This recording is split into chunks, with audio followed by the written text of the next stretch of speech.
இந்த ஓலைச்சுவடியில பலவிதமான மகத்துவமான ஒரு பொக்கிஷமான மனித குலங்கள் தெரிந்து அதன் வழியில அவங்களுக்கு வர துன்பங்கள் நீக்கிடக்கூடிய ஒரு வாழ்வியல் தத்துவங்களை இந்த ஓலைச்சுவடியில் எழுதி வச்சிருக்காங்க.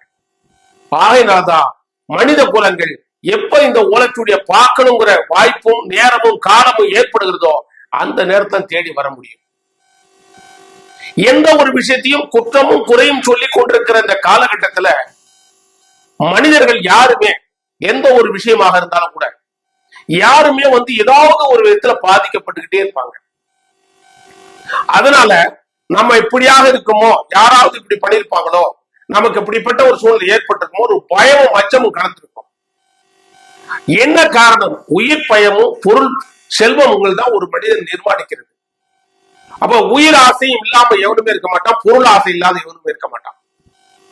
அப்ப பொருளை நினைச்சு பயந்துட்டு இருப்பான், ஒண்ணு உயிரை நினைச்சு பயந்துட்டு இருப்பான், சில பேர் பிள்ளைகள் நினைச்சே பயந்துட்டு இருப்பான். இதுதான் வாழ்வியல் தத்துவமா சொல்லப்படுகிற ஒரு விஷயம்.